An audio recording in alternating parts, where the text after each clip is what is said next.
Hi everyone, my name is Ava and today I'll be showing you the basics of our Brother embroidery machine. So first things first, the power button is located on the side right here.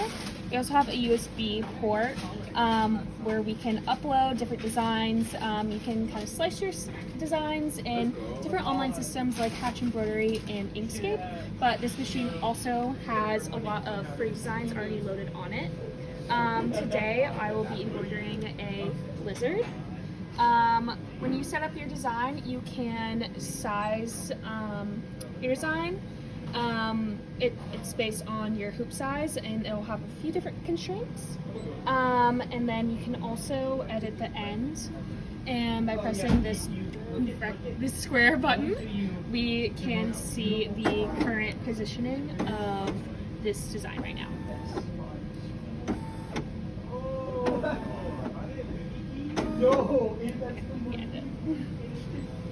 You can end it. So now we're going to move on to learning how to thread the machine. Once you have your thread picked out, you can put it on this spool here, and you want to put the spool cap on. Always make sure that your thread is kind of around the back like so, kind of how it shows here. What's nice about threading this machine is that it's numbered, so you'll know exactly what to do. So we'll start with 1. We're going to put the thread around this hook here and guide it up around this corner, which is 2, and down 2, 3. Once you guide it around 3 and up, this is the tricky part. There's a hook right here. There's this hook right here. What you want to do is catch the thread around this. I moved the needle up so you can really see that my thread's around this hook here.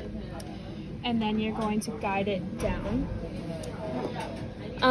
There is a function on this machine for it to automatically thread, but it's broken, so we will be threading it through the eye of the needle ourselves today. It just takes some practice.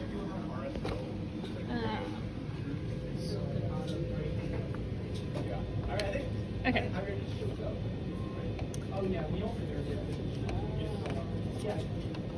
And be careful of the thread splitting like it is right now.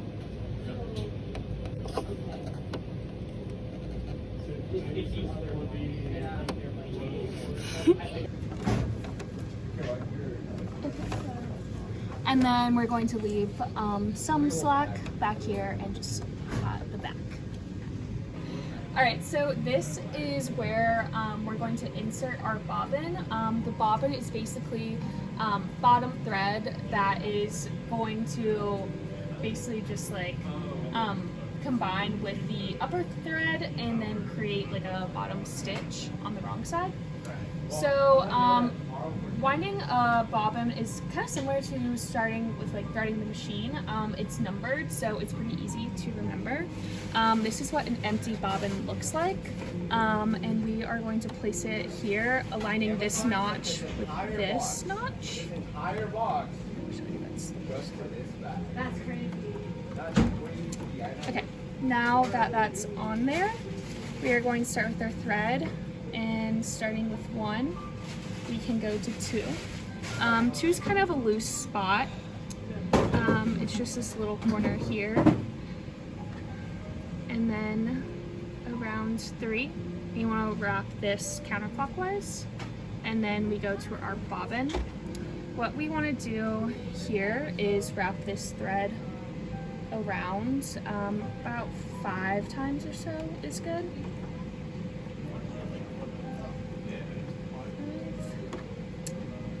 And then place this in this little holder here, which can kind of be tricky to do sometimes. There we go.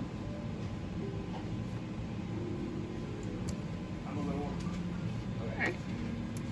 So now that we have this, we can go ahead and cut and leave some slack. And and we can move this over to the right hand side.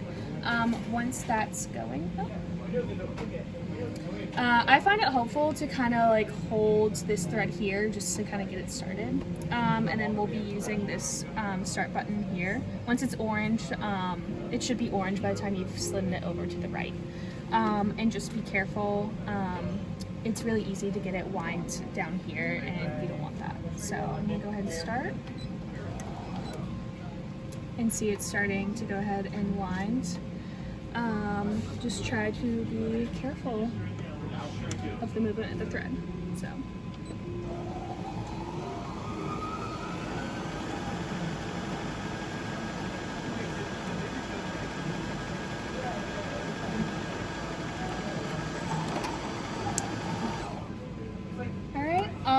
We can keep on, you would want to thread some more through here just so you don't have to continue to rethread it, but we can go ahead and stop here. Yeah. Okay, so to insert our newly wound bobbin, we're going to take off this cover here just by releasing this. Taking off this plastic cover. And we want to insert this with a little bit of slack. And with this, we are going to wind this around this trap.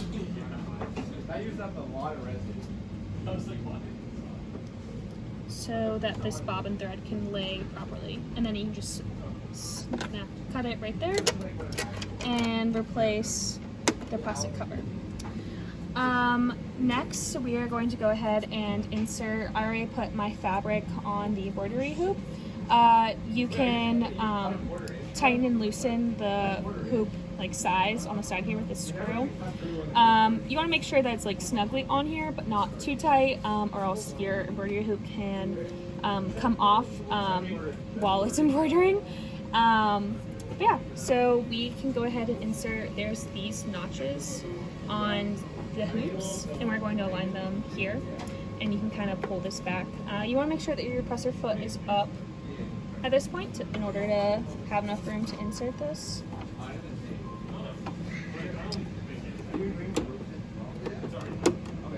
And we're ready to go and start embroidering.